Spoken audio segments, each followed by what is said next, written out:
We're talking today with Dan Reardon, CBC alumnus of 1963, and the golf reporter for KMOX. His work has appeared worldwide. He just finished covering the Masters. So Dan, tell us a little bit about covering the Masters, and you've been covering that event for many years.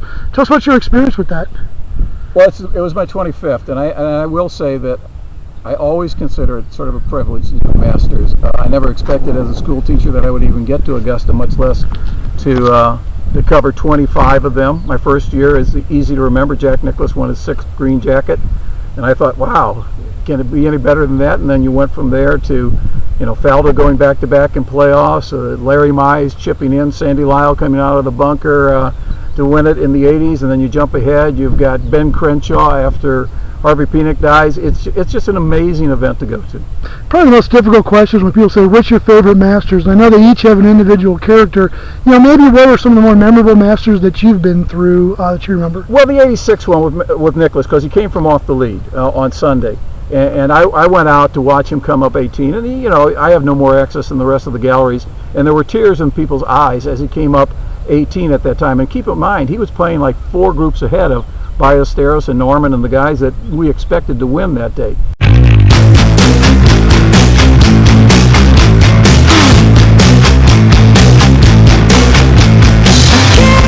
I would pick the most memorable in terms of the opposite.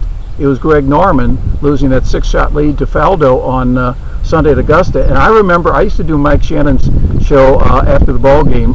And on Saturday night, and Norman had kicked away a few majors by that time, and he goes into Sunday with a 6-shot lead, and Mike said, well, what do you think? And I said, if Norman throws this lead away with a 6-shot lead, he's scarred for the rest of his life. And to this day, I feel a little bit guilty about that sort of prediction.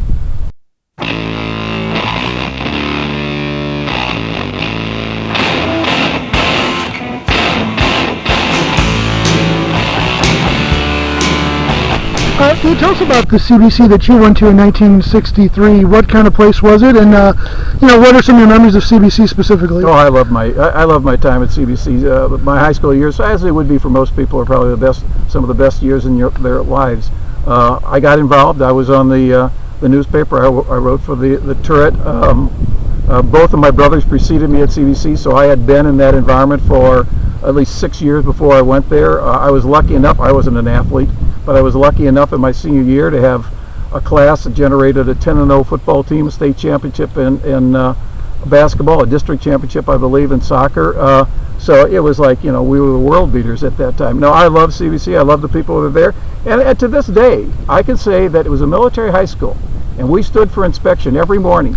And to this day, I cannot walk out of my house without looking down to see if my shoes are shined or not.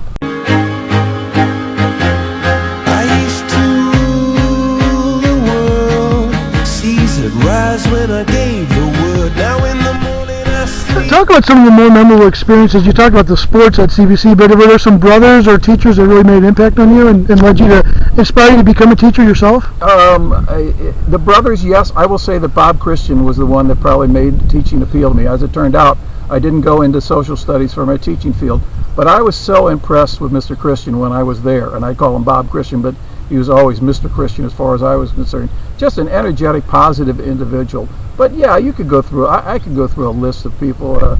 We had Brother Gerard, who taught chemistry. It was sort of a tune as far as everybody that knew Brother Jerome was concerned. Brother Michael, a math teacher, I remember very clearly. I had Brother Bernard for Latin for 2 years, and he was the principal at the time. We took 4 years of Latin. I could go through a long list. I don't have any teachers that I have a quarrel with. I would say, in terms of fondness, Bill Gerdeman was probably one of the nicest people I've ever met in my life. But Christian is the one that actually influenced me. Talk about you yourself as a teacher. Now, where are you at now, and where's your teaching career brought you? I've been teaching in the same basic school, although it's been relocated now. I started out at Aquinas in 1967-68, stayed there. They merged and became Aquinas Mercy. We again merged more recently, became Trinity, and I moved to a different campus. I never set out to be a teacher when I was in college. I was an engineering major my freshman year. Realized that's not what I wanted to do. Quite honestly, ended up in teaching because it looked to be a deferrable activity because Vietnam was going on at the time. I taught for 2 years and then got drafted, and there was never any question. I loved what I was doing, and there was never any question when I got out of the Army that I was going back into the classroom.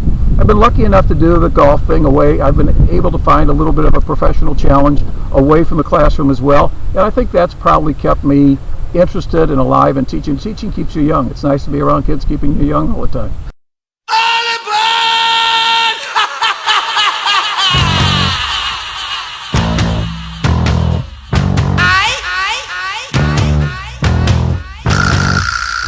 You've obviously covered some of the greatest golfing events in the world. How good of a golfer are you? What's your golf game like? I'm respectable.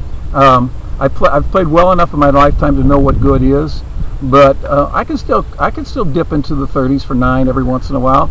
On a good day, it's not impossible. I could on the right golf course shoot around in the 70s, but I'm about 12, 13 handicap. The best golf I ever played in my life was the 2 years I was in the Army. I was at Fort Ord on the Monterey Peninsula. I couldn't hit the ball at all, but I played my way down to a 6 handicap because I was electric around the greens. But now it's just fun for me. I don't try to compete. I just try to stay respectful.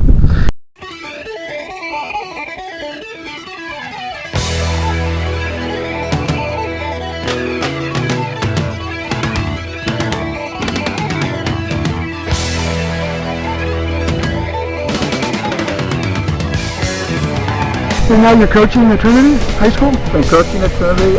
Over the years, I started out, I was a 3-sport guy. I did football in the fall, basketball in the winter, and golf in the spring. Eventually whittled it down to golf. I've been doing golf since 67, 68. I think probably there's nobody, now I did girls golf for a period of time, but I don't know anybody who's continued to coach high school golf for, 41, 42 years. I've been on a lot of golf courses. What's next for Dan Reardon in your career, your life? I have one goal that I never thought I'd do 25 years at the Masters. I never thought I'd do 26 years at KMOX. But as each one has come along, you say, well, I'd like to stay around for this, or I'd like to stay around for that. I have one goal now, and it's within reach, which scares me. I'm somewhere around 91 or 92 majors in my career. I want to make 100 majors in my lifetime. I think for a high school teacher to have covered or been to 100 majors, I think would be something to take a great deal of pride in. Now I screen 200 majors, so I feel, but Dan Jenkins worked for Sports Illustrated and Golf Digest and wrote many books. I still, on Monday morning after the Masters, I'm still back in the classroom. So 100 majors, that's my goal. Do you still enjoy teaching? Absolutely, absolutely. I've done more with technology at the school in recent years, but I have classes. When they asked me to do the tech coordinator job, I said I'll do that as long as I can still teach, because that's why I went into the classroom, and that's why I enjoy being at a school. So yeah, I still teach. I have 3 classes this year. I'll have a couple more next year. I think I can go to the faculty meetings and say, well, I know what it's like because I teach too. And yeah, if I can't teach, there's no point in being in school anymore. Writer for KMOX, golf coach at Trinity High School, and a 1963 CBC alum. This is CBC on the web. Thank you very much. Good night.